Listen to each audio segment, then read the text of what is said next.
Okay,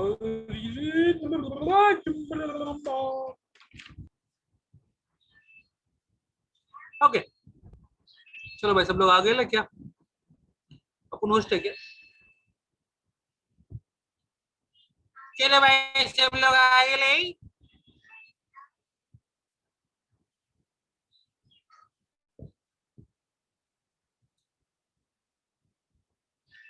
चला बसून गया सगळ्यांनी बसून गया. 5 मिनिटात चालू होईल, 5 मिनिटात चालू होईल. बसून घ्या.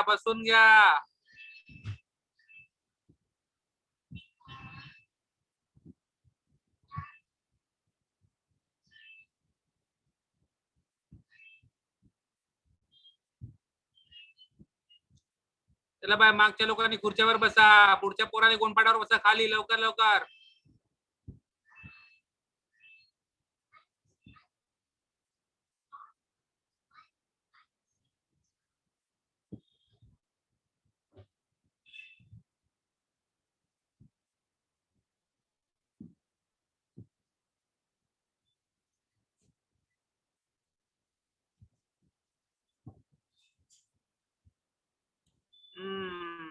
I know, I know, I know.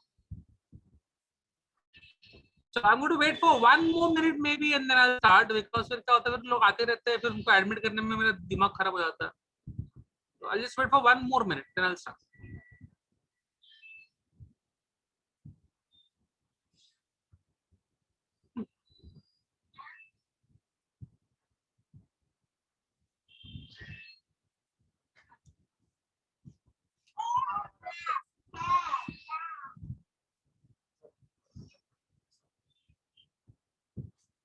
चलो. Requesting everybody to start their cameras. काफी लोगों ने चालू कर दिए लेकिन काफी लोगों ने नहीं भी किए हैं, तो प्लीज अपने अपने कैमरा चालू कर दीजिए प्लीज. फाइन. जो हमेशा के जो नहीं करने वाले उन्होंने नहीं किए, अचल टोम पे. फाइन. हमेशा के लोग हैं ये.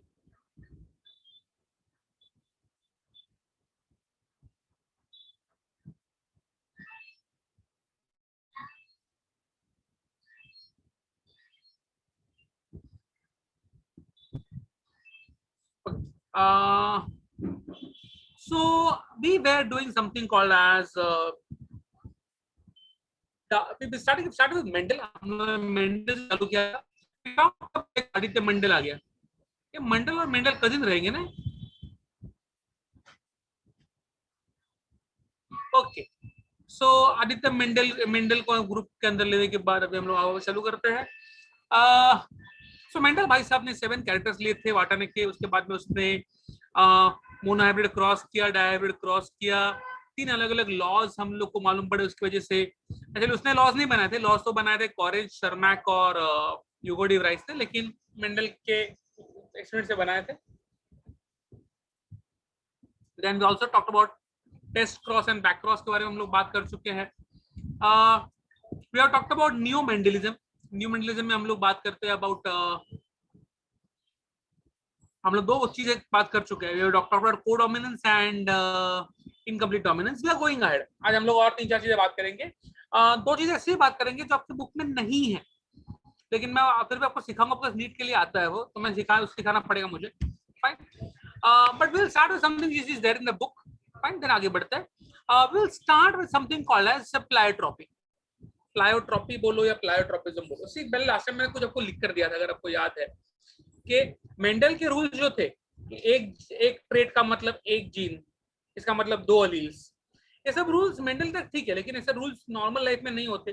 फाइन. तो ऑलरेडी टॉट लास्ट टाइम हमने दिखाया था को डोमिनेंस इंक्लूड डोमिनेंस की डोमिनेंस होता ही ऐसा नहीं है.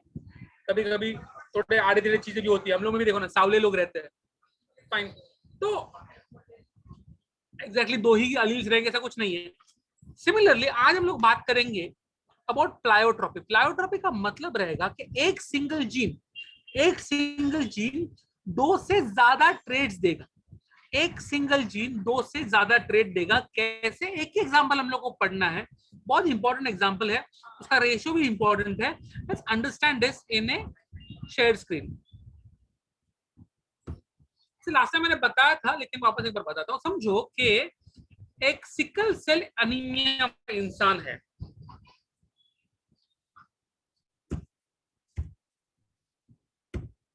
Sickle cell, I am going to log, एक काम करने वाला मैं अभी, मैं कुछ टाइम के लिए मीटिंग को लॉक कर दूंगा, तो फिर क्या है, लोग आते रहेंगे तो दिमाग खराब होता है मेरा, नहीं फिर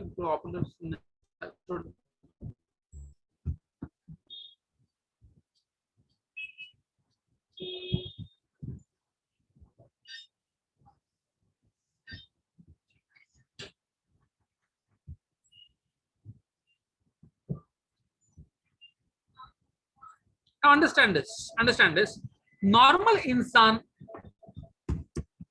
अगर है, एक सिकल सेल अनीमिया जिस इंसान को रहेगा, सिकल सेल अनीमिया जिस इंसान को रहेगा, उसके अंदर 2 अलील्स रहने चाहिए,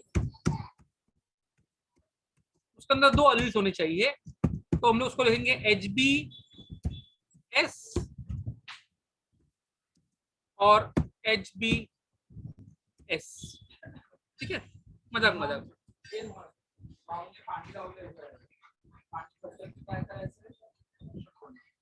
नॉर्मल रहेगा,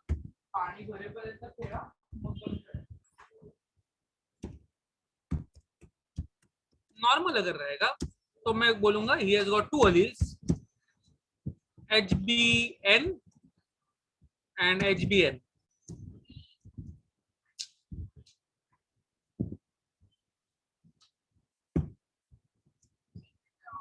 ठीक है। और अगर सिकल सेल कैरियर रहेगा,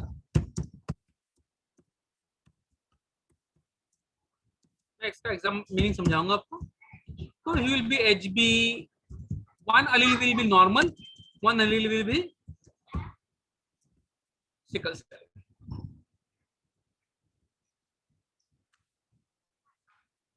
पहले बात को let's understand sickle cell anaemia है क्या। इन सिकल सेल अनीमिया आपका जो आरबीसी रहता है, फाइन, आपके ब्लड के अंदर आरबीसी है, लाल रक्त पेशी है, रेड ब्लड सेल्स है, इन रेड ब्लड सेल्स के अंदर हीमोग्लोबिन होता है। इस हीमोग्लोबिन का जो ग्लोबिन वाला पार्ट है, ग्लोबिन, वो प्रोटीन से बनता है, उसमें अलग अलग अमाइनो एसिड्स होते हैं, अलग अलग अमाइनो एसिड्स होते हैं, उसमें से एक अमाइनो एसिड जो है जिसका नाम है ग्लूटामिक एसिड, आपके बुक में नहीं है, मैं समझा रहा हूं आपको। सो हीमोग्लोबिन में काफी सारे अमाइनो एसिड्स होते हैं, उसमें से एक अमाइनो एसिड ग्लूटामिक एसिड कहते हैं उसको, वो चेंज होता है और उसके बदले वहां पर आ जाता है वेलाइन। वेलाइन मतलब इमेजिन करो कि आप घर पे प्रसाद का शीरा बना रहे हो, प्रसाद का शीरा, उसमें आपने घी डाला, उसमें आपने रवा डाला, उसमें आपने इलायची डाला, थोड़ा सा लौंग डाला, फाइन, सब कुछ परफेक्ट, दूध डाला, पानी डाला, सब कुछ परफेक्ट जा रहा है, सिर्फ एक ही इंग्रेडिएंट गलत हो गया, सिर्फ एक इंग्रेडिएंट, शक्कर के बदले आपने नमक डाल दिया, तो क्या शीरा बराबर बनेगा? बिल्कुल नहीं बनेगा। यहाँ पर भी सेम है, सारे के सारे अमाइनो एसिड सेम है, सिर्फ ग्लूटामिक एसिड के बदले वेलाइन आ जाता है, और सिर्फ वेलाइन आने की वजह से पूरा का पूरा रेसिपी जो हीमोग्लोबिन का वो खराब हो जाता है, हीमोग्लोबिन बराबर से नहीं बनता, आरबीसी का शेप चेंज होता आता है, थोड़ा सा कोयता था ना, कोयता सी शेप वैसे बन जाता है, उसको इंग्लिश में हम लोग सिकल कहते हैं, एंड दैट इज बेसिकली, अगर वैसा शेप हो गया आरबीसी का, तो आरबीसी ऑक्सीजन नहीं कैरी कर पाएगा, और अगर ऑक्सीजन कैरी नहीं कर पाएगा तो इंसान मर जाएगा। सिंपल भाषा में, अगर आपको सिकल सेल एनीमिया है तो बहुत अच्छे चांसेस है कि आप ऑक्सीजन के डिप्राइवेशन में मर जाओ। ओके, ये एक चीज। अगर मैं बोलूं कि आप सिकल सेल नॉर्मल हो तो टेंशन नहीं, अगर आप नॉर्मल हो तो कोई टेंशन नहीं है, आपको टेंशन नहीं है, लेकिन अगर आप कैरियर हो, कैरियर का मतलब आइदर आपको माँ से या पिताजी से एक अलील मिला है, ठीक है, वो रिसेसिव अलील है, वो रिसेसिव अलील है, नॉर्मल वाला अलील हमेशा डोमिनेंट रहता है, फाइन। तो अगर माँ ने सिकल सेल का अलील दिया और पिताजी ने नॉर्मल का अलील दिया तो आप नॉर्मल हो, या फिर उल्टा, अगर माँ ने पिताजी ने सिकल सेल का अलील दिया और माँ ने नॉर्मल का दिया, फिर भी आप नॉर्मल हो, लेकिन आपके अंदर सिकल सेल का अलील है, you are a sickle cell carrier. अगर ऐसा कंडीशन है तो नॉर्मली आप नॉर्मल ही रहोगे, फाइन। अब अगर आप दहीसर में रह रहे हो, बोरिल में रह रहे हो, तो आपको कोई टेंशन नहीं होने वाला है। हाँ, लेकिन excuse me for a second,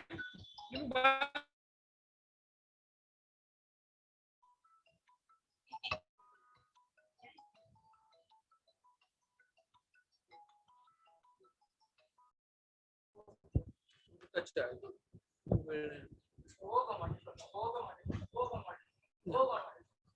लेकिन अगर आप किसी हाई ऑल्टीट्यूड पे जाओ, ऐसे जगह पे जाओ जहां पर काफी ज्यादा हाइट है, आप एवरेस्ट पे जाओ, हिमालय पे जाओ, किसी माउंटेन पे चढ़ाई पर जाओ, तब आपको लगता है कि आपकी सांस फूल रही है, आपको ऑक्सीजन की कमी महसूस होगी। फाइन। तो अगर आप नॉर्मल हो तो टेंशन नहीं है। अगर सिकल सेल, दोनों वाले सिकल सेल वाले हैं, तो आप सिकल सेल अनिमिक हो, वेरी गुड चांस कि आप मर जाओगे। और अगर सिकल सेल कैरी हो तो नॉर्मली आपको तकलीफ नहीं होने वाली है। हाँ, लेकिन बहुत ज्यादा हाइट पे जाओगे तो आपकी सांस फूलनी चालू हो जाएगी, आपको तकलीफ होना चालू हो जाएगा। उसको हम लोग कहते हैं कैरियर। कैरियर, ठीक है। अब मजे की बात समझो। अभी इमेजिन करो कि मेरे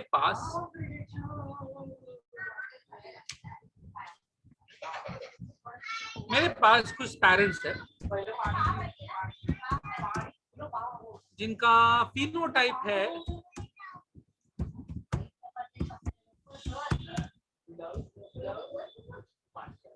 समझो मेरे पास दो पेरेंट्स है, एक माँ बाप है, दोनों सिकल सेल कैरियर है, दोनों सिकल सेल कैरियर है, दोनों सिकल सेल कैरियर है। ओके, मतलब जिनको नॉर्मली तकलीफ नहीं होती, लेकिन अगर वो किसी हाइट पर गए तो उनको बहुत ज्यादा तकलीफ हो सकती है। दोनों में एक ही अलील, दोनों का एक ही अलील, जीनोटाइप क्या रहेगा, सिकल सेल कैरियर है, तो इसमें एक अलील नॉर्मल वाला,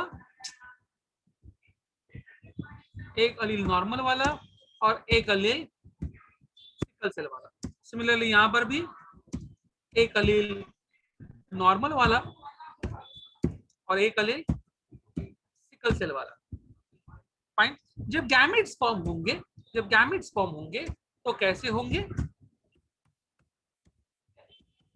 तो गैमेट्स फॉर्म होंगे तो इसमें दो अलग अलग गैमेट्स होंगे, ये अलग चला जाएगा नॉर्मल वाला, और ये सिकल सेल वाला अलग चला जाएगा। नहीं, सिमिलरली ये अलग चला जाएगा,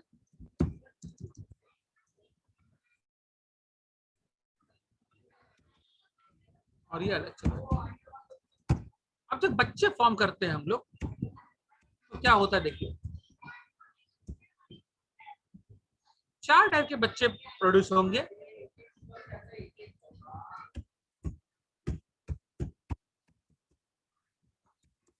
ऑफस्प्रिंग का मतलब होता है बच्चे।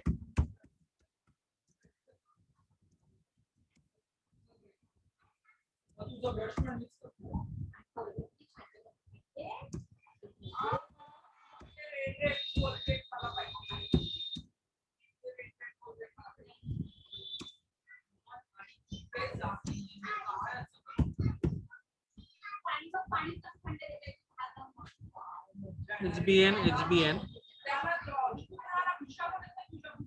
HBN, SBS,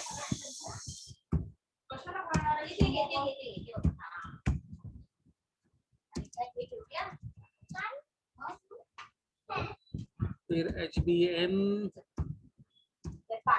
HBS,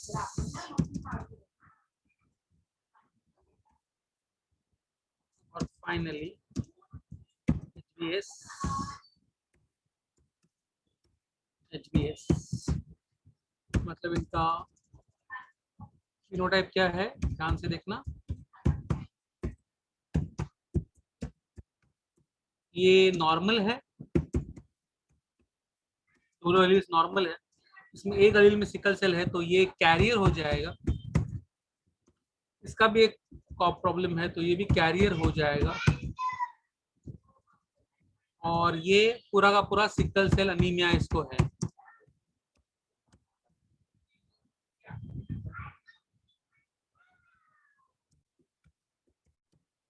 anaemic, anaemia disease का नाम है, अनीमिक पेशेंट का नाम होता है। तो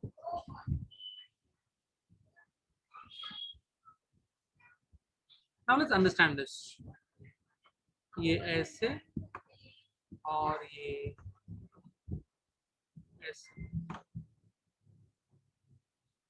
ये इसके साथ और ये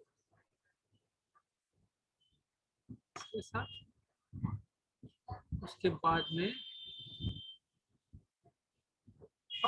नहीं, ऐसे नहीं होगा।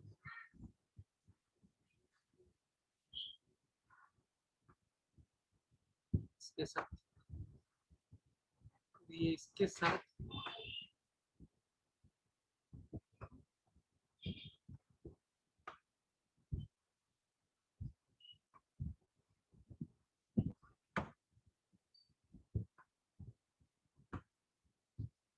ये 4 टाइप के बच्चे हम लोग को मिल रहे हैं।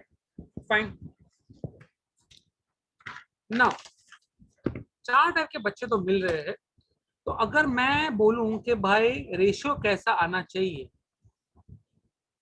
रेशियो कैसा होना चाहिए, तो आप बोलोगे रेशियो होना चाहिए 1:2:1, बराबर। जब जब 2 सिकल सेल कैरियर वाले इंसान शादी करते हैं, तो आपके हिसाब से रेशियो आना चाहिए 1:2:1, एक नॉर्मल, 2 कैरियर, एक सिकल सेल एनीमिक। लेकिन मैं बोलूंगा कि जब 2 सिकल सेल कैरियर वाले इंसान शादी करते हैं, तो रेशियो होता है 1:2। Can you tell me why? I am not saying it is 1:2:1, only saying 1:2 कैसा होगा? एनीबॉडी? यहाँ पर तो 1, 2 और 1 लिख रहा हूँ, 2 ही है। Why 1:2? Anybody? Anybody? Exactly. Sickle cell anaemia वाला पर्सन तो मर जाएगा ना भाई। सिकल सेल अनीमिया जिस बच्चे को होने वाला है, वो बच्चा तो मर जाएगा, तो ये बचेगा, ये दो बचेंगे, तो 1:2 ही रेशियो रहेगा। तो याद रखना हमेशा, pleiotropic ratio is not 1:2:1, pleiotropic ratio is always 1:2। 1:2, 1 normal 2 carrier, 1 normal 2 carrier. कभी कभी उल्टा पूछते हैं, pleiotropic ratio is dash in terms of carrier to normal, carrier to normal पूछा 2:1, 2:1। फाइन। तो ये रेशियो थोड़ा अलग हो जाता है फ्रॉम मेंडल का रेशियो। मेंडल के हिसाब से 1:2:1 होना चाहिए, लेकिन यहाँ पर एक बच्चा मर रहा है। सी, जीन तो एक ही है, अलील तो एक ही है, HBS। लेकिन HBS अगर 2 अलील साथ में आ गए, तो वो इंसान सिकल सेल एनीमिया वाला इंसान हो जाता है, और अगर एक ही अलील इंसान के अंदर रहेगा, तो कैरियर इंसान हो जाता है। So one single allele is showing 2 different traits. Is showing 2 different traits. It is killing a person or it is showing a normal person. Fine. तो इसको हम लोग प्यार से कहते हैं प्लायोट्रोपी और प्लायोट्रोपिज्म। क्लियर छे? प्लायोट्रोपी और प्लायोट्रोपिज्म कहते हैं इसको। आई थिंक बुक में ये है, तो कॉपी करने की जरूरत नहीं पड़ेगी आपको, बुक में ये चार्ट अच्छे से दिया हुआ है, don't worry about this, not to copy. Okay. Shabana Shaikh किधर है तू?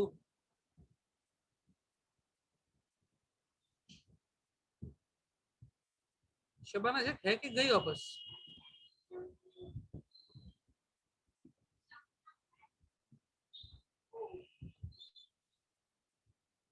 ओके। आती है जाती है, आती है जाती है, क्या चल रहा है उसका?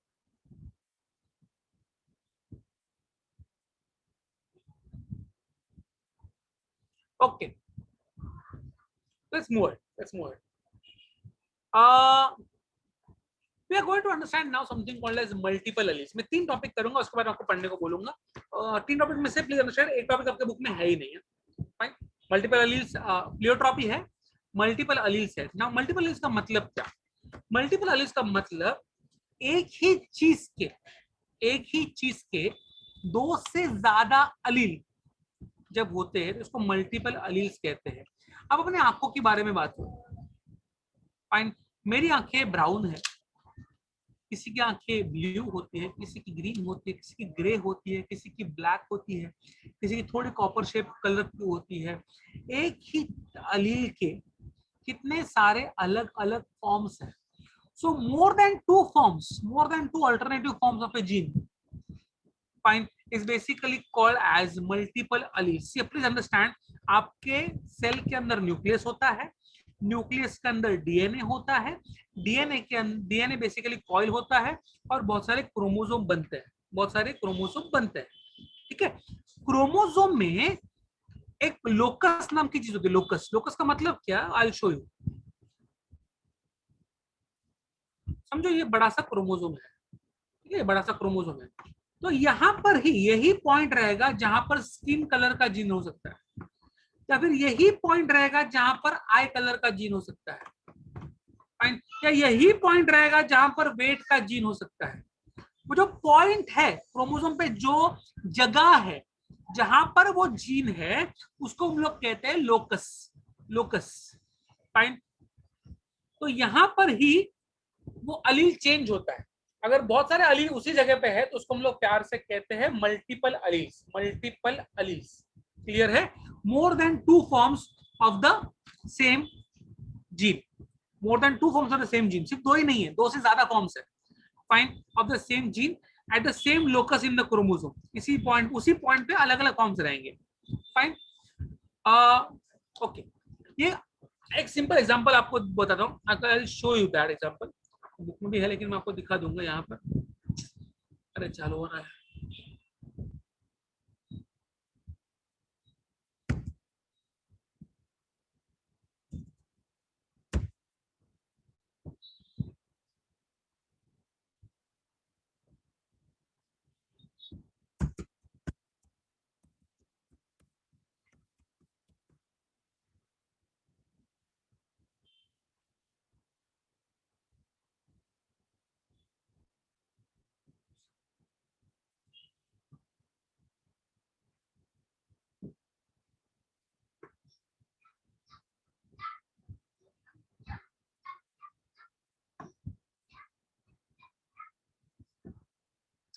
अच्छा,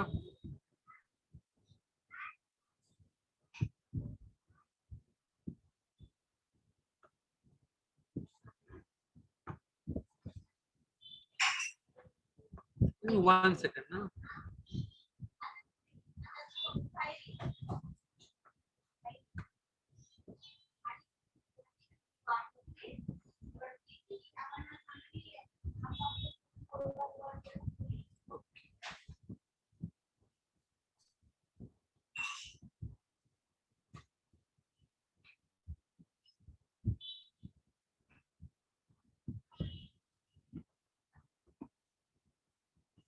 I'm going to show you one figure, not very good, but फिर भी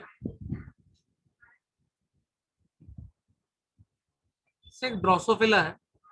ड्रोसोफिला का मतलब फ्रूट फ्लाई। फ्रूट फ्लाई फलों पर बैठता है, ये मोस्टली बनाना पे आके बैठता है, फाइन। इसके ये विंग्स है, अलग अलग टाइप के विंग्स है।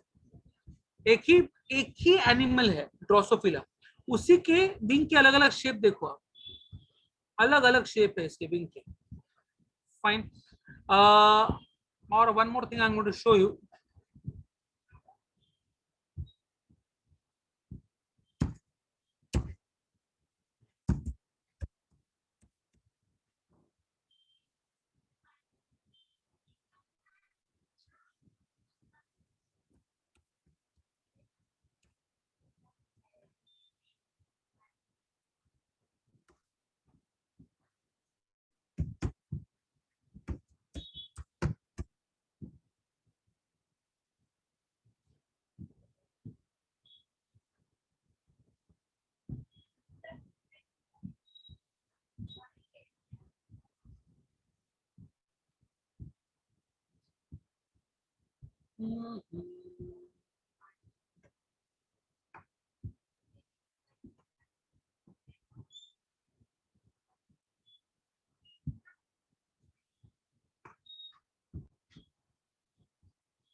आपको ड्रोसोफिला दिखा देता हूँ।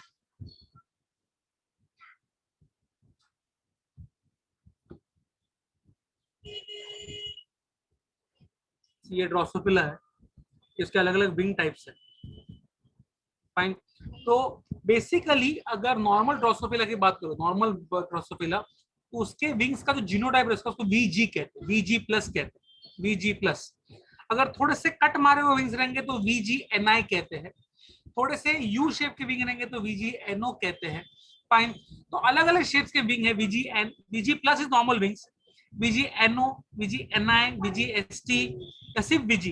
अगर विंग्स है ही नहीं तो सिर्फ वीजी। तो अलग अलग अलील्स है, अलग अलग अलील्स है। एमसीक्यू आता है, नॉच विंग्स को बीजो नॉच निक स्टाइल अलग अलग शेप से, ये अलग अलग शेप है। फाइन, मैं अगर सिंपल एग्जांपल लेता हूँ, सिंपल एग्जांपल लेता हूँ आपको अपना, पॉसिबल लगा क्या भाड़ में, अपना एग्जांपल लेता हूँ। फाइन, से आप में से कितने लोग हाथ उठाओ, ऐसे मुझे दिखते हैं जिनका हाथ, आप लोग से कितने ए पॉजिटिव है?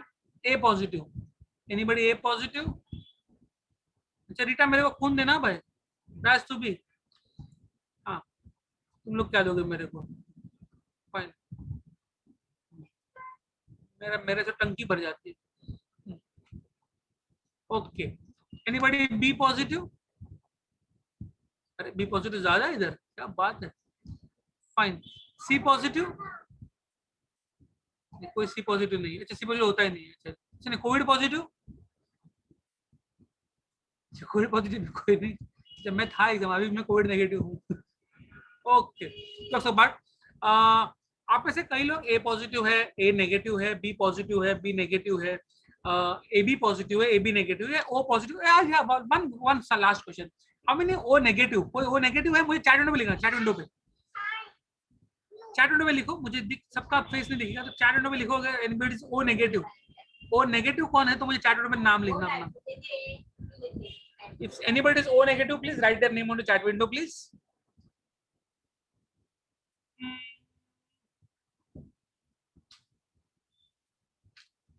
अच्छा, इस ग्रुप में कोई नहीं, तुम्हारा भाई है लेकिन तुम नहीं हो ना साक्षी। Anybody else? Nobody is O negative. Okay, okay, okay, fine, fine, fine, fine. But basically negative positive की बात अभी नहीं करेंगे, वो नेक्स्ट चैप्टर में ह्यूमन हेल्थ एंड डिजीज में करेंगे। आज हम लोग बात करेंगे कि आपके बेसिकली ब्लड ग्रुप क्या है, ए बी, ए बी और ओ, ए बी, ए बी और ओ। बहुत मजे की बात होती है कि आपके बॉडी में ना एक जीन रहता है, इसका नाम है आई show you, hold on.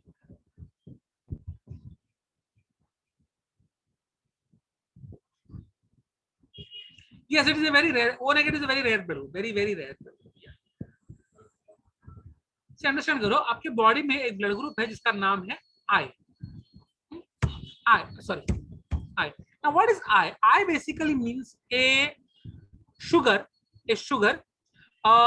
which is basically responsible to create a blood group. यह एक प्रोटीन होता है ब्लड ग्रुप के लिए। ना अंडरस्टैंड करो, नॉर्मली दो होते हैं, आई ए और आई बी, आई ए और आई बी, आई ए और आई बी।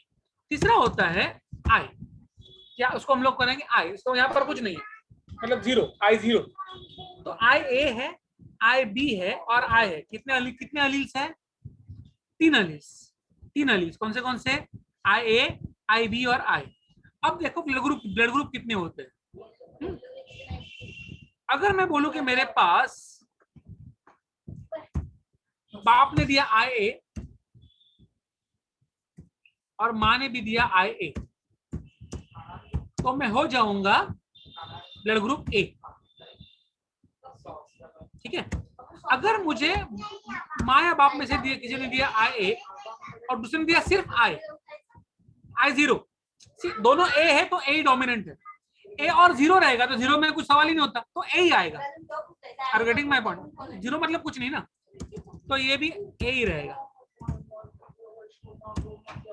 अगर मुझे माँ बाप में से किसी ने दिया आई बी और दूसरे ने भी दिया आई बी, तो मैं हो जाऊंगा blood group B.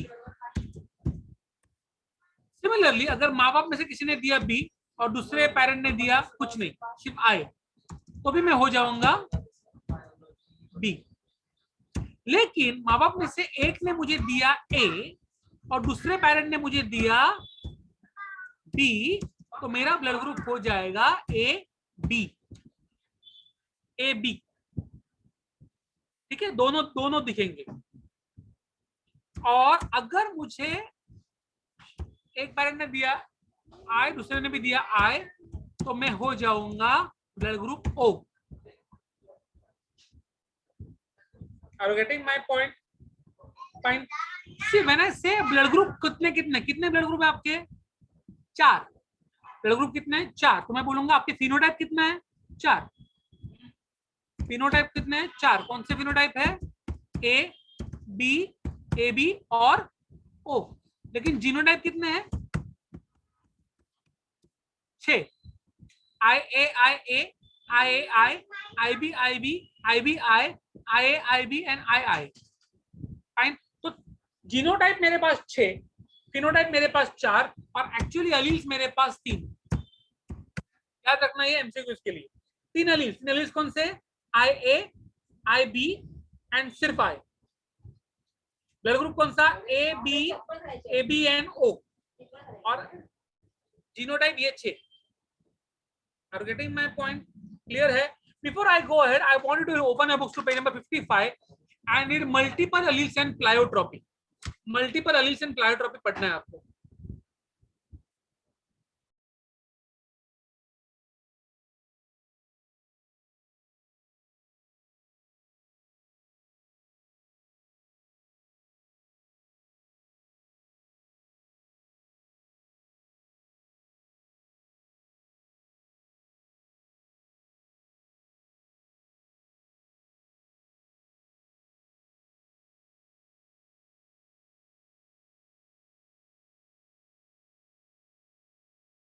Fine. Okay, but this is bullshit. I don't like to do that. Fine. Okay. आगे।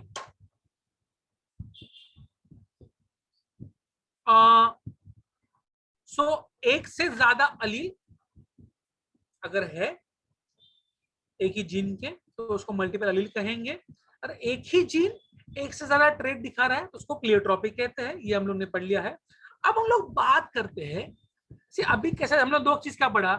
एक से ज्यादा अलील है एक ही जीन का, फेयर इनफ, चलेगा। एक से ज्यादा अलील एक ही जीन का, या फिर मैंने क्या बोला? एक ही जीन एक से ज्यादा ट्रेट दिखाता है। अब मैं क्या करने वाला हूं? एक ट्रेट के लिए एक से ज्यादा जीन है।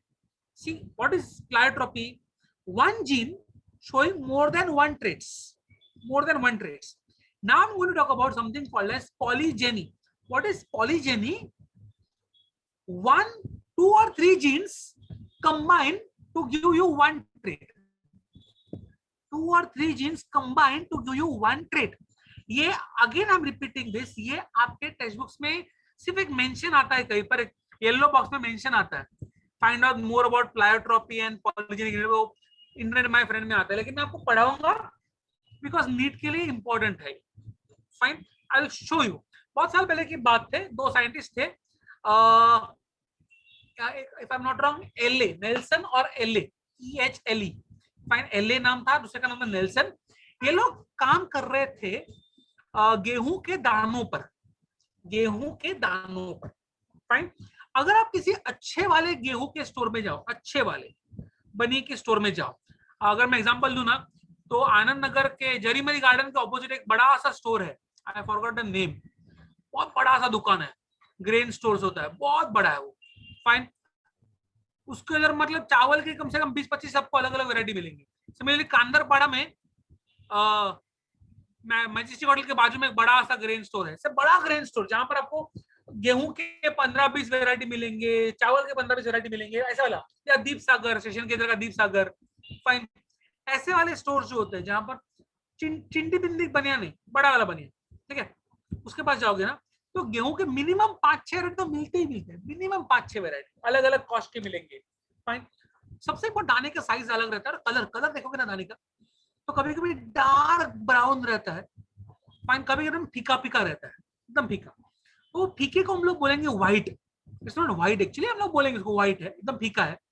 और अगर डार्क ब्राउन इसको हम लोग बोलेंगे dark red, dark red.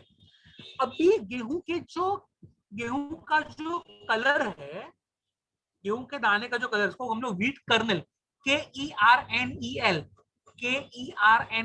Colonel कहते हैं। गेहूं का दाना हो, किसी भी चीज का दाना, गेहूं का, चावल का, भुट्टे का दाना, उसको कर्नल कहते हैं, कर्नल, KERNEL, कर्नल। ओके, तो गेहूं के दाने का जो कलर है उसके लिए एक जीन रिस्पॉन्सिबल नहीं है, दो अलग अलग जीन्स आकर गेहूं के दाने का कलर बनाते हैं, दो अलग अलग जीन्स आकर गेहूं के दाने का कलर बनाते हैं। मैं आपको डायरेक्टली चार्ट दिखाऊंगा, fine. Okay, I just tell you one simple thing. समझो दो जीन्स है, ओके, दो जीन है, समझो A और B अगर है तो इसका मतलब कलर बहुत डार्क डार्क रेड, ठीक है। और अगर मैं बोलूंगा ए और बी है तो कलर हो जाएगा व्हाइट, फाइन। तो this is dark red and this is white. White मतलब व्हाइट नहीं था, फीका, एकदम ज्यादा गहरा, एकदम फीका, ठीक है। तो डार्क के लिए ये दो जीन्स है और इसके लिए ये दो जीन्स है। अब क्या होगा अभी, let's understand this. I will not show you, मैं डायरेक्टली चार्ट दिखाता हूं ना, hold on.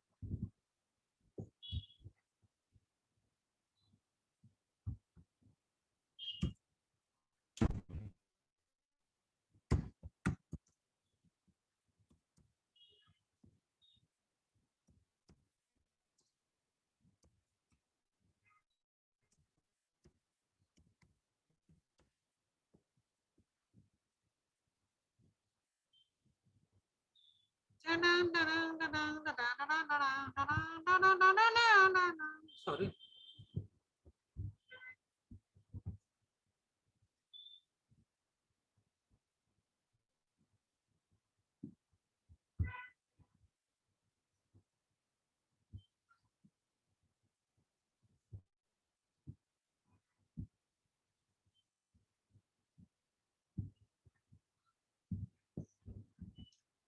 Directly showing the chart because फिर अपनों को है नहीं तो मैं ड्रॉ करते बैठूंगा, ऐसा नाटक नहीं चाहिए मेरे को।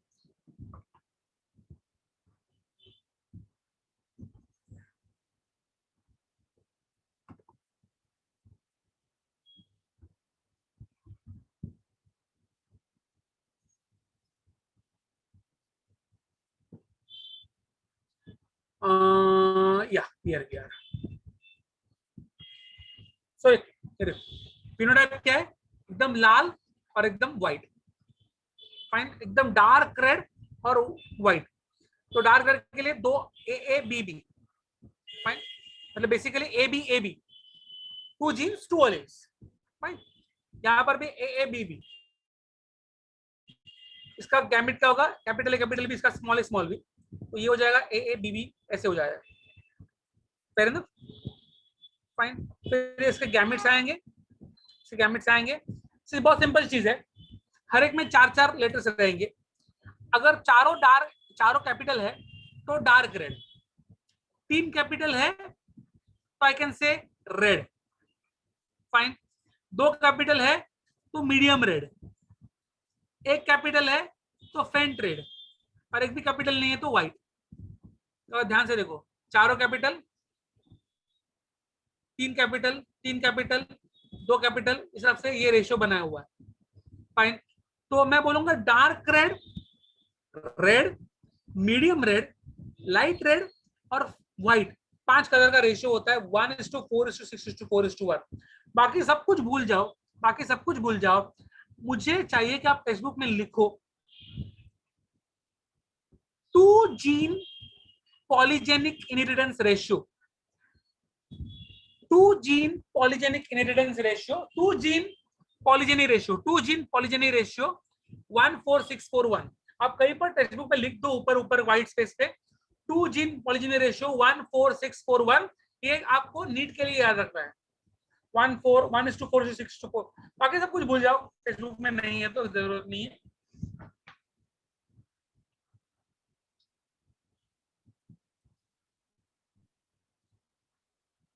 One four six four one.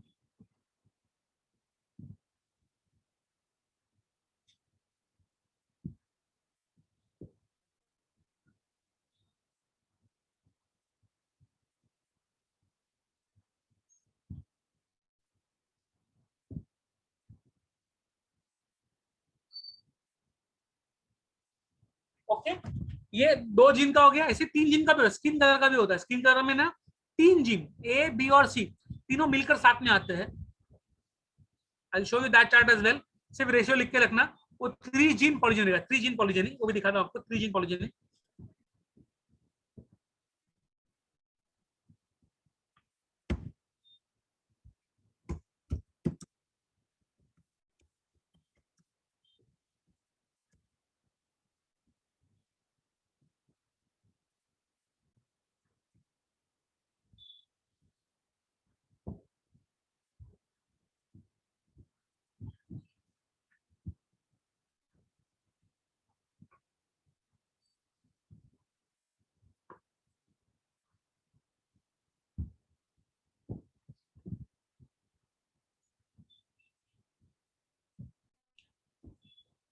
Then I have a chart.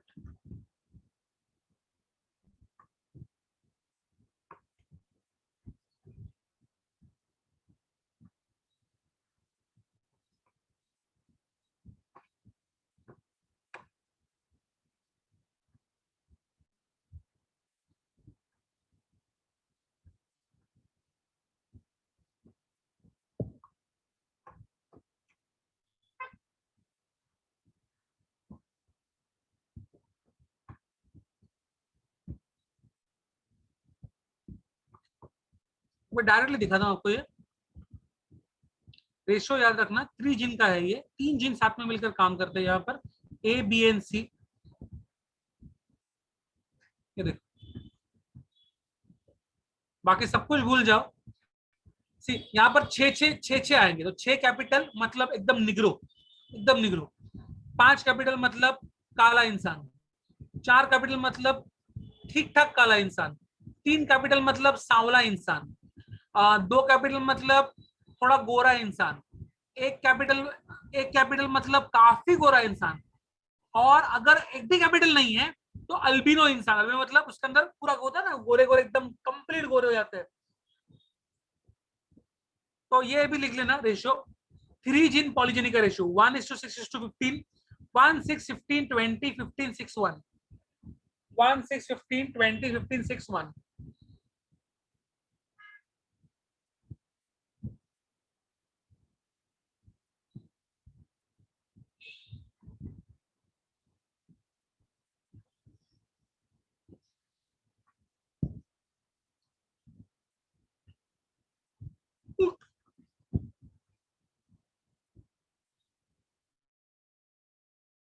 चला,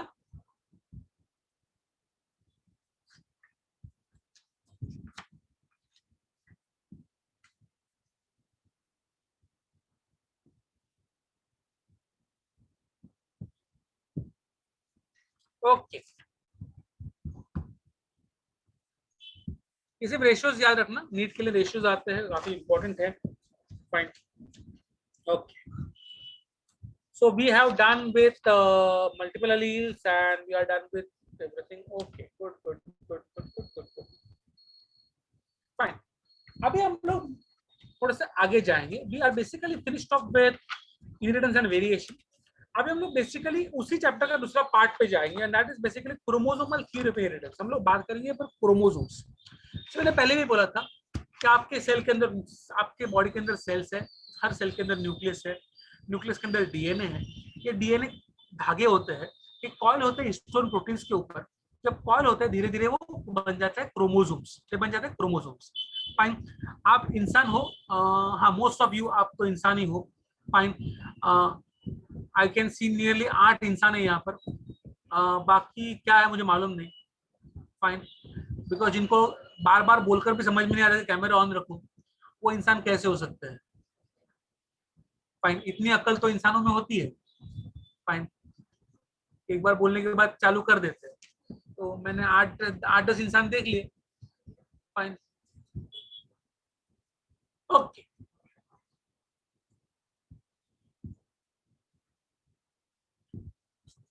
सो जो लोग भी इंसान है यहाँ पर, we have 46 chromosomes, 23 from your father, 23 from your mother.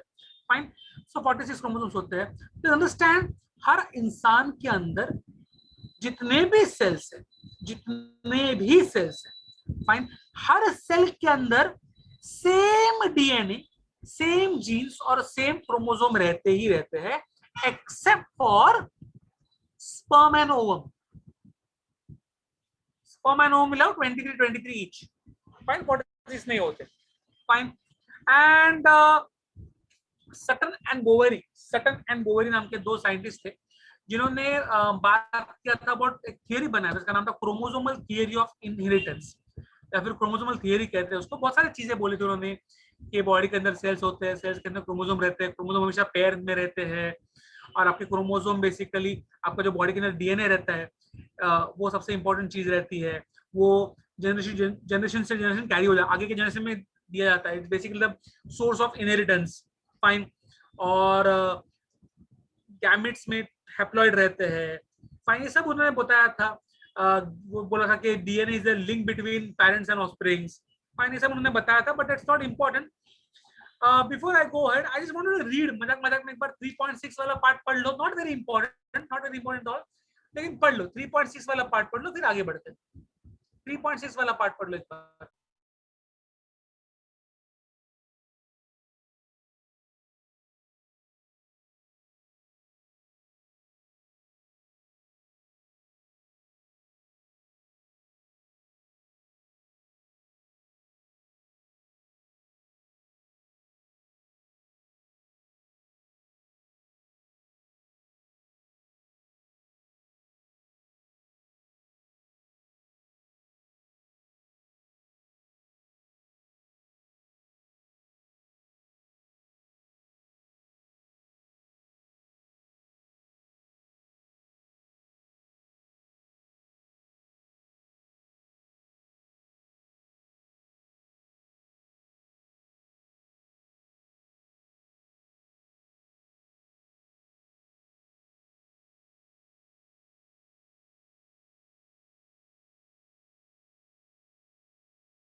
उस पहले में से text book.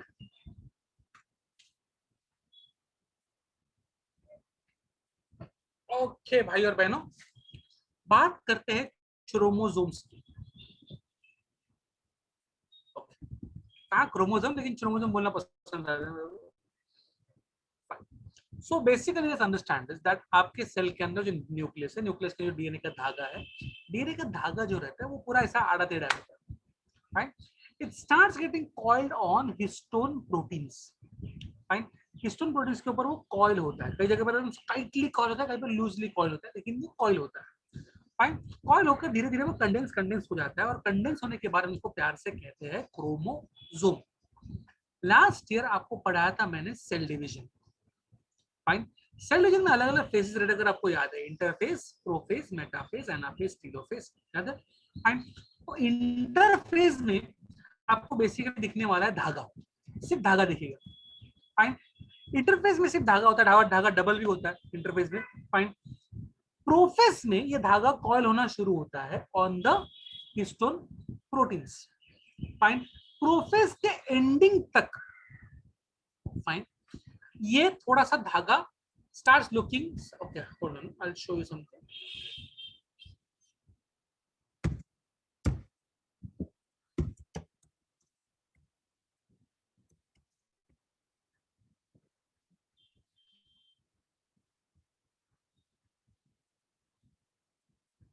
Okay.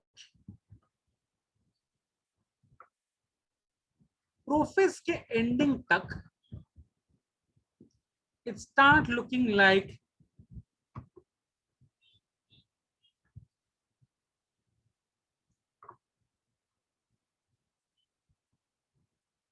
this structure,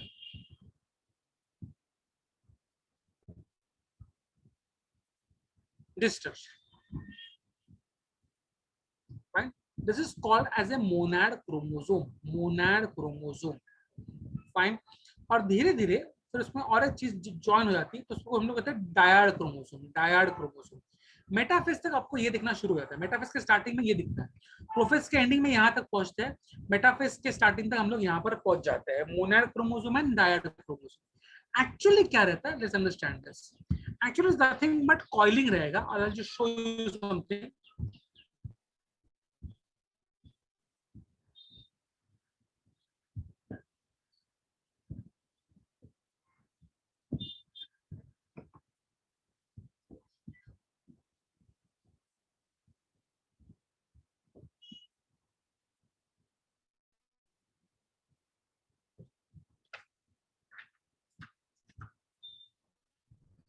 chromosome की बात करूं तो this are basically called chromosomes.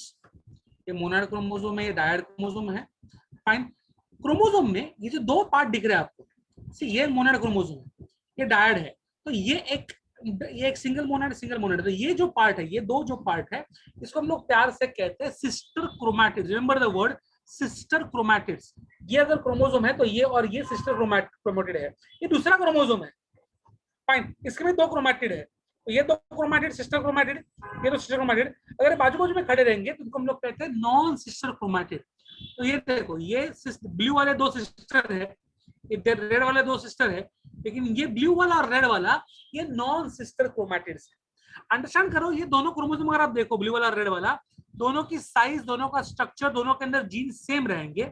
अगर दो क्रोमोसोम ऐसे हैं जिनका स्ट्रक्चर, दोनों का साइज, दोनों का लेंथ और दोनों के अंदर के जीन्स सेम है, उसको हम लोग प्यार से कहते हैं होमोलोगस क्रोमोसोम्स।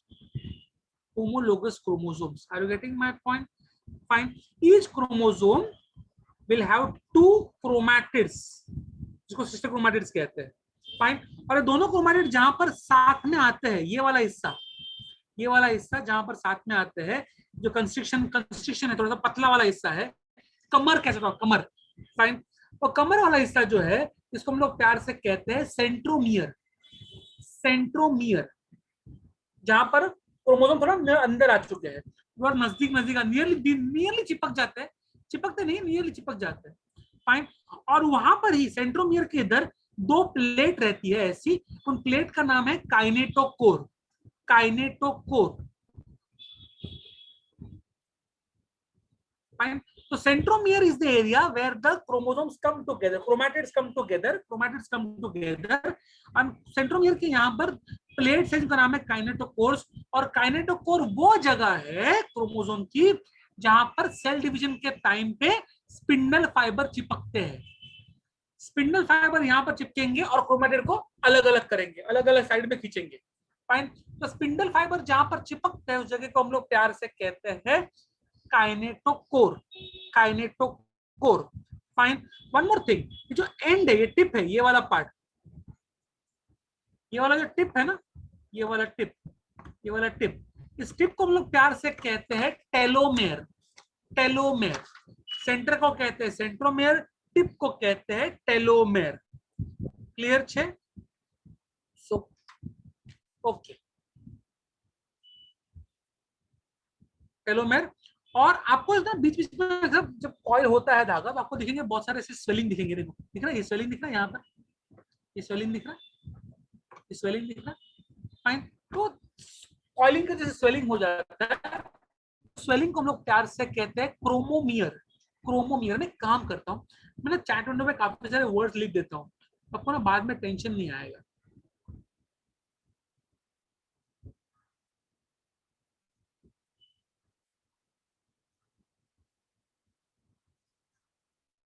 ना क्या बात किया था मैंने, तो हम लोग बात कर रहे हैं क्रोमोसोम के बारे में। और एक चीज आपको बता देता हूँ मैं पहले ही। Hold on.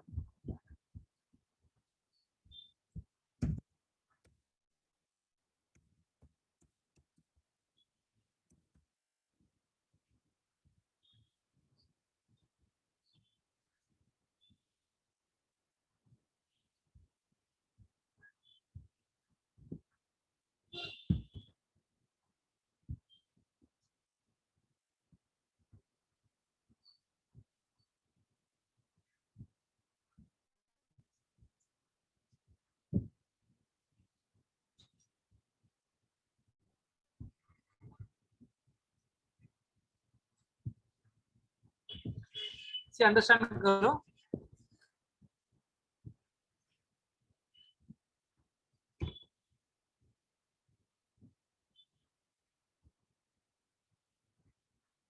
Now I'm showing you the diagram which is there in your book as well. See, देखो, ये क्रोमोसोम है। इस क्रोमोसोम में अगर आप ध्यान से देखो तो दो क्रोमैटिड है, और हर क्रोमैटिड में दो धागे हैं। हर क्रोमैटिड में दो धागे हैं। ईच धागा इज कॉल्ड एज क्रोमोनीमाटा। क्रोमोनीमाटा। सो दो क्रोमोनीमाटा मिलकर एक क्रोमैटिड, दो क्रोमोनीमाटा मिलकर एक क्रोमैटिड, दो क्रोमैटिड मिलकर एक chromosome. Are you getting my point? दो chromonemata comes together to form one chromatid. Two chromatids come together to form one chromosome. Chromosome जहां पर ये जो क्रोमैटिड जहां पर नजदीक आते हैं उस पार्ट को हम लोग कहते हैं सेंट्रोमियर। सेंट्रोमियर के ऊपर प्लेट लगी हुई, इसका नाम है kinetochore. Tip of the chromosome is called as telomere. Swelling on the surface of chromosome is called as chromomere. Fine. और अगर आप ध्यान से देखो तो ये जो मेन सेंट्रोमियर है उसको हम लोग प्यार से कहते हैं प्राइमरी कंस्ट्रक्शन, प्राइमरी कंस्ट्रक्शन। कभी कभी इसके अलावा भी और भी कंस्ट्रक्शन है, देखो यहाँ पर एक कंस्ट्रक्शन है, यहाँ पर एक कंस्ट्रक्शन है। तो सेंट्रोमियर छोड़ के जो कंस्ट्रक्शन है उसको हम लोग प्यार से कहते हैं secondary constriction, secondary constriction. Fine. Either यहां पर, आइदर यहां पर या यहां पर, सब क्रोमोसोम में नहीं, कुछ कुछ क्रोमोसोम में, सिर्फ कुछ क्रोमोसोम में एक ऐसी गोल बॉडी रहेगी जिसका नाम है न्यूक्लियोलर ऑर्गेनाइजर, जो न्यूक्लियोलस बनाएगा। Nucleolus is another part of the nucleus. Fine. Nucleolus बनाएगा, सब सेल्स में नहीं होता, कुछ कुछ क्रोमोसोम में रहेगा, सब क्रोमोसोम में नहीं रहता है। और उसके बाद वाला ये गोल वाला हिस्सा, उसके बाद का ये गोल वाला हिस्सा, इसको हम लोग प्यार से कहते हैं chromosomal satellite. Chromosomal satellite. Satellite and nuclear organizer are not present in all chromosomes. Understand this. वही क्रोमोसोम्स जो न्यूक्लियोलस बनाने में इन्वॉल्व है उनमें ही रहेगा ये न्यूक्लियोलस वाला पार्ट। मैं कुछ वर्ड्स लिख रहा हूं अभी आपके लिए, अंडरस्टैंड करो। तो क्रोमोसोम होता है, क्रोमोसोम होता है, हर क्रोमोसोम में होते हैं दो क्रोमैटिड, दो क्रोमैटिड्स, और हर क्रोमैटिड में होते हैं दो क्रोमोनी माता। क्रोमोनी माँ बोल सकते हैं, क्रोमोनी माता बोल सकते हैं, आपकी मर्जी। फाइन। दोनों क्रोमैटिड जहां पर नजदीक नजदीक आते हैं उन पार्ट्स को हम लोग कहते हैं सेंट्रोमियर। सेंट्रोमियर के यहाँ पर प्लेट लगी हुई है जिसपे स्पिंडल फाइबर चिपकते हैं। Centromeres can also be called as primary construction by the way. जो प्लेट लगी हुई है उसको हम लोग कहते हैं काइनेटोकोर। काइनेटोकोर पे चिपकते हैं स्पिंडल फाइबर्स।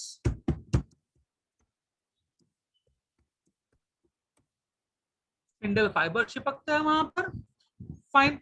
और प्राइमरी कंस्ट्रक्शन छोड़ के जो अलावा, उसके अलावा जो कंस्ट्रक्शन उसको हम लोग प्यार से कहते हैं सेकेंडरी कंस्ट्रक्शंस। कुछ कुछ क्रोमोसोम पे, कुछ क्रोमोसोम पे सेकेंडरी कंस्ट्रक्शन पे आपको दिखेगा एक गोला जिसको हम लोग प्यार से कहते हैं न्यूक्लियोलर ऑर्गेनाइजर। हर क्रोमोसोम पे वो नहीं मिलने वाला है।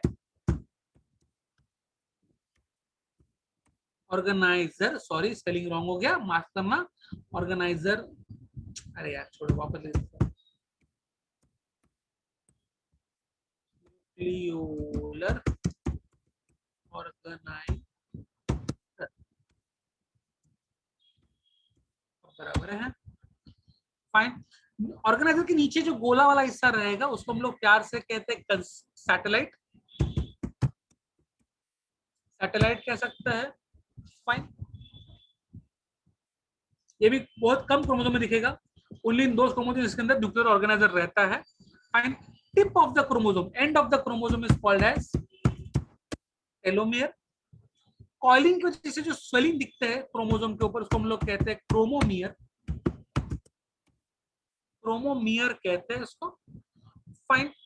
और क्या बताऊं मैं आपको, एनीथिंग एल्स? या इट्स वन स्मॉल थिंग। सबसे पहले जो ढूंढा था क्रोमोसोम को उसको वाल्डायर नाम था, उसको वाल्डायर ने नाम दिया था क्रोमोसोम। और क्रोमोसोम, प्लीज अंडरस्टैंड, आपको अच्छा क्रोमोसोम अगर देखना है, परफेक्ट क्रोमोसोम देखना है तो मेटाफेज में ही दिखता है। मेटाफेज में सबसे अच्छा क्रोमोसोम दिखता है। अलग अलग लेंथ के क्रोमोसोम रहते हैं, अलग अलग थिकनेस के क्रोमोसोम रहते हैं, स्पीशीज टू स्पीशीज अलग अलग हो जाता है। फाइन। आप इंसान हो, आपके थोड़ा अलग क्रोमोसोम रहेगा, चींटी में अलग रहेगा, पेड़ में अलग रहेगा, कौवे में अलग रहेगा, तो लेंथ अलग होती है, थिकनेस अलग रहता है। फाइन। लेकिन मेटाफेज में सबसे अच्छा दिखता है।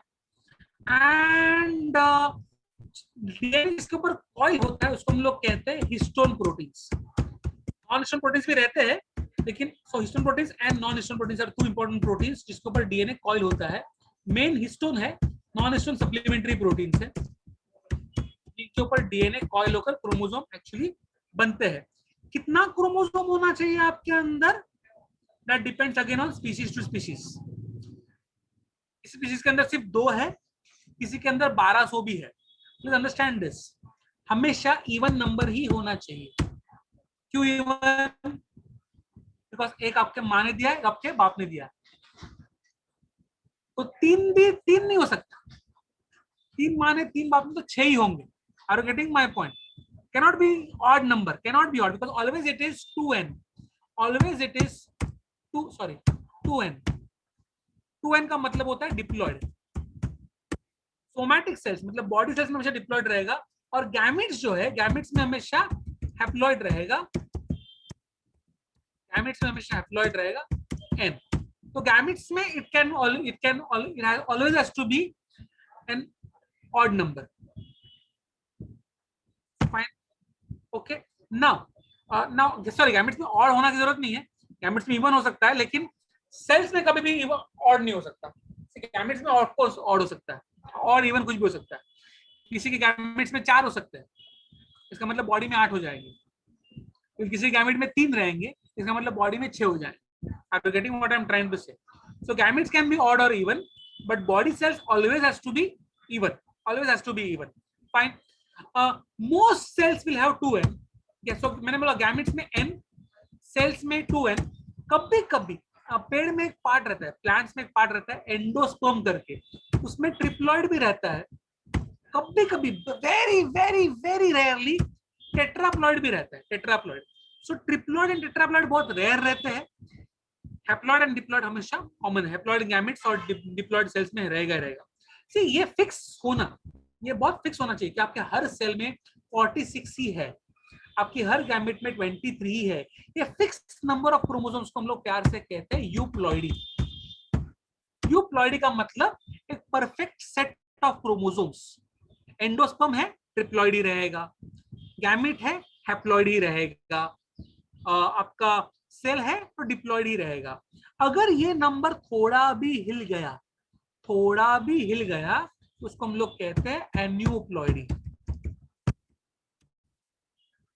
मतलब आपके बॉडी के सेल में 46 है तो यूप्लॉइडी, 46 के बदले बाय चांस 47 हो गए या 45 हो गए, तो उसको हम लोग कहते हैं एन्यूप्लॉइडी। और वो बहुत बुरी चीज है, वो बहुत बुरी चीज है। उससे क्या होता है हम लोग बाद में पढ़ने वाले हैं। We are going to understand कि 45 या 47 क्रोमोसोम्स रहेंगे तो क्या होता है। 46 is euploidy, perfect set of chromosomes euploidy, थोड़ा ऊपर नीचे तो एन्यूप्लॉइडी। क्लियर छे? फाइन। एक और चीज मैं आपको समझा दूंगा, उसके बाद हम लोग आगे बढ़ेंगे।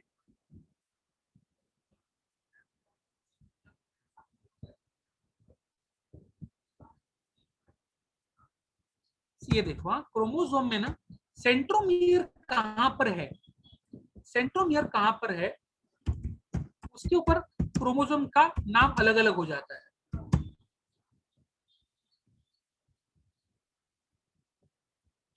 सेंट्रोमियर कहां पर है उसके ऊपर कुछ नाम अलग अलग हो जाता है।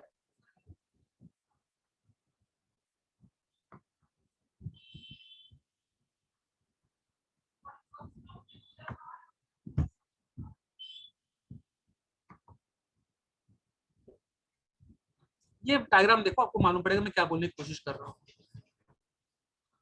गोनैड, गोनैड में हमेशा, मुझे किसी ने पूछा गोनैड में कितने क्रोमोसोम रहते हैं,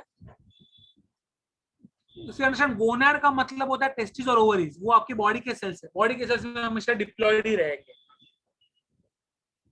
गोनैड गैमेट्स बनाता है, तो गैमेट्स में हैप्लॉयड रहते हैं। Gonad is an body organ. Okay, look at this diagram. Centromere कहां पर है, ये देखो, अगर सेंट्रोमियर एग्जैक्टली सेंटर में है, सेंट्रोमियर एग्जैक्टली सेंटर में है, तो उसको हम लोग कहते हैं मेटासेंट्रिक क्रोमोसोम। थोड़ा सा वी शेप का होता है, वी शेप का। अगर सेंट्रोमियर थोड़ा ऊपर या थोड़ा नीचे, सेंटर से थोड़ा ऊपर या सेंटर से थोड़ा नीचे, उसको हम लोग कहते हैं सब मेटासेंट्रिक क्रोमोसोम। सब मेटासेंट्रिक, थोड़ा एल शेप का होता है, एल शेप। सेंट्रोमियर एकदम टिप के नजदीक है, टिप के नजदीक, फाइन, एकदम एकदम इधर या एकदम इधर, फाइन, तो उसको हम लोग कहते हैं एक्रोसेंट्रिक क्रोमोसोम। जे शेप का रहता है, जे शेप का। बोले जे कैसा, बहुत सिंपल है, ऐसे, ये बड़ा वाला ऐसा आएगा और ये छोटा वाला जे शेप का हो जाएगा, फाइन। और अगर सेंट्रोमियर टिप पे ही है, दूसरा आर्म ही नहीं है, सीधा टिप पे ही पहुंच गया, तो उसको हम लोग कहते हैं टेलोसेंट्रिक क्रोमोसोम। Telocentric chromosome. इसमें एक ही आर्म रहता है, दूसरा आर्म होता ही नहीं, इसको आई शेप या रॉड शेप कहते हैं। फाइन। तो बीच में मेटासेंट्रिक, बीच में से थोड़ा ऊपर थोड़ा नीचे तो सब मेटासेंट्रिक, बहुत ऊपर या बहुत नीचे नियरली टिप के नजदीक तो एक्रोसेंट्रिक, और टिप पे ही है तो टेलोसेंट्रिक। फाइन। तो वी, एल, जे और आई, ये रॉड, 4 शेप रहते हैं इसके, बहुत इंपॉर्टेंट है, ये याद रखना पड़ेगा आपको। और एक चीज आपको दिखा देता हूं, सी यहाँ पर जितने भी लोग हैं, आप में से कुछ लोग औरतें हैं, कुछ लोग मर्द हैं, और कुछ लोग के बारे में बात नहीं करूंगा। फाइन। तो यहाँ पर जो औरतें हैं, यहाँ पर जो औरतें हैं, they are 40 having 44 chromosomes called as autosomes. सी बॉडी कैरेक्टर्स को जो कंट्रोल करता है उसको ऑटोजोम्स कहते हैं। तो आपके बॉडी में 44 ऑटोजोम्स है, और 2 क्रोमोसोम जो एक्स्ट्रा है वो है एक्स और एक्स, एक्स और एक्स, जो यहाँ पर मर्द होने का दावा करते हैं। फाइन। उनमें 44 ऑटोजोम्स है प्लस एक्स और वाई है। So 44 autosomes plus X and X, 46 is a woman. 44 autosomes plus X and Y is a male. ठीक है। X and Y are called as sex chromosomes या heterosomes कहते हैं उसको। सेक्स क्रोमोसोम्स कह सकते हो, हेट्रोसोम्स कह सकते हो, एलोसोम्स कह सकते हो, अलग अलग नाम है इसका, बहुत अलग अलग नाम है। सेक्स क्रोमोसोम्स, हेट्रोसोम्स, एलोसोम्स, आपको जो बोलना है। सेक्स क्रोमोसोम सबसे सिंपल नाम है तो वही अच्छा है।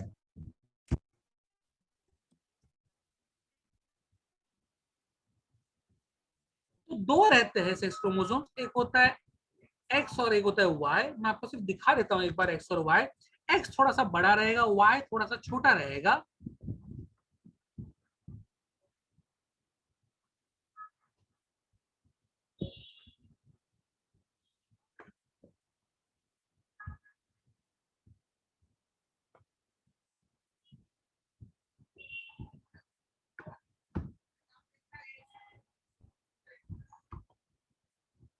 Something like this. एक्स थोड़ा सा बड़ा, वाई थोड़ा सा छोटा। फाइन। औरतों में 2 एक्स, मर्दों में 1 एक्स और 1 वाई, और औरतों में वाई नहीं होता है। फाइन।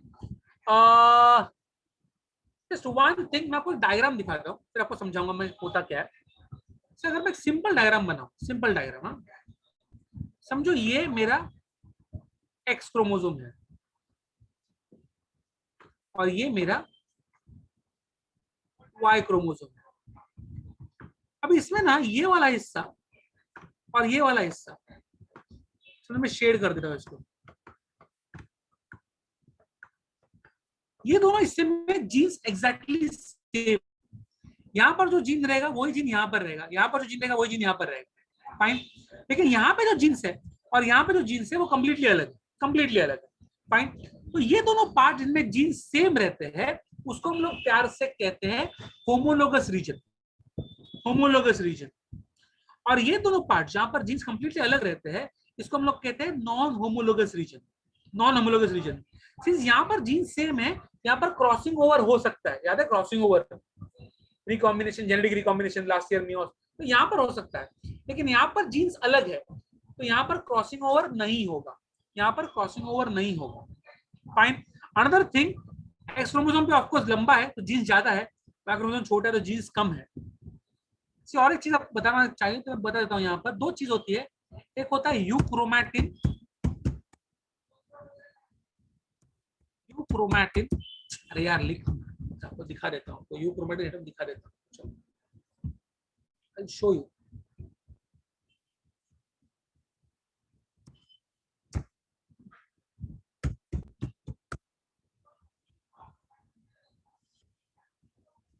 सिर्फ कॉइलिंग के ऊपर रहता है, कॉइलिंग कैसा किया हुआ है उसके ऊपर रहता है यूक्रोमैटिन, हेट्रोक्रोमैटिन।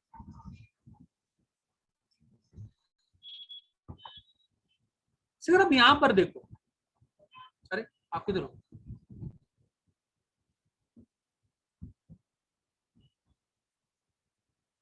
यहां पर देखो कॉइलिंग के साथ गाढ़ा सा बहुत सारे हिस्टोन प्रोटीन यूज किया है, काफी ज्यादा हिस्टोन प्रोटीन्स है, तो काफी ज्यादा गाढ़ा कॉइलिंग है, सब कड़क कड़क कड़क कॉइलिंग किया है। लेकिन यहाँ पर देखो फिर आगे, मतलब अगर आप घर पे गजरा बना, घर पे गजरा बनाते हो ना, या घर पे तोरण बनाते हो गेंदे के फूल का, तो आप ऐसे बनाओगे। लेकिन बाजार से खरीद के लेके आते हो ना, तो बाजार में ऐसे मिलता है, एक फूल फिर लंबा रस्सी, फिर एक फूल फिर लंबा रस्सी। ये बाजार वाला तोरण है, ये घर पे बना हुआ तोरण है। फाइन। तो अगर कॉइलिंग बहुत ज्यादा है, कॉइलिंग बहुत डेंस है, तो उसको हम लोग कहते हैं हेटेरोक्रोमैटिक। और कॉइलिंग बहुत लूज है, तो उसको हम लोग कहते हैं यूक्रोमैटिक। यहाँ पर क्या है, हिस्टोन प्रोटीन कम है और डीएनए ज्यादा है, तो यूक्रोमैटिन में हमेशा डीएनए और जीन ज्यादा रहेंगे। यहाँ पर डीएनए उतना ही है लेकिन हिस्टोन प्रोटीन ज्यादा है, तो यहाँ पर डीएनए बेसिकली उससे सबसे कम रहेगा। फाइन। तो यहाँ पर डीएनए कम, जीन्स कम। याद रखना, अगर मैं आपको बोलूंगा डिस्टिंग्विश करो between heterochromatin and euchromatin, euchromatin is loosely coiled, heterochromatin densely coiled, euchromatin less histone proteins, heterochromatin more histone proteins, euchromatin more DNA and heterochromatin less DNA, euchromatin more genes, heterochromatin more genes. जितना loose coil रहेगा उतना jeans और DNA ज्यादा, जितना गाढ़ा coiling रहेगा उतना jeans और DNA come. Are you getting my point? Fine. What I want to do is right now, ध्यान से 3.7 आराम से पढ़ना, 3.7 आराम से पढ़ना, 3.8 नहीं पढ़ना है। जो भी डाउट रहेगा मैं इधर बैठे लाऊं, 3.7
किया है तो उसको हम लोग हेट्रोक्रोमेटिन कहते हैं, अगर बहुत लूज कॉइलिंग किया है तो उसको हम लोग यूक्रोमेटिन कहते हैं।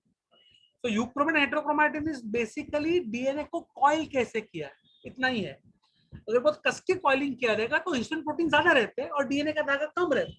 अगर लूज कॉइलिंग करेंगे तो डीएनए का धागा ज्यादा है और प्रोटीन कम है।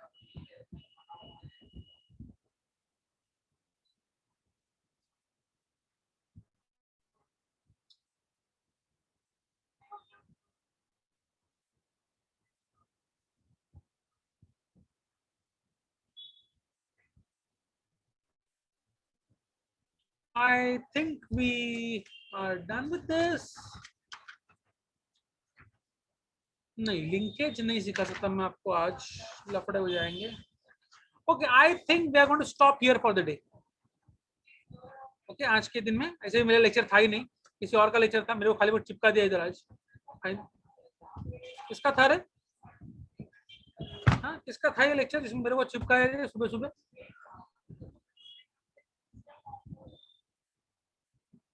Ranjit sir. Ranjit. Fine, okay. हाँ, ये लोग चले जाते हैं इधर उधर और मेरे को चिपका रहे थे लेक्चर। ओके, नो प्रॉब्लम, ठीक है, मिलेंगे वापस एक बार सैटरडे को। चलो बाय बाय।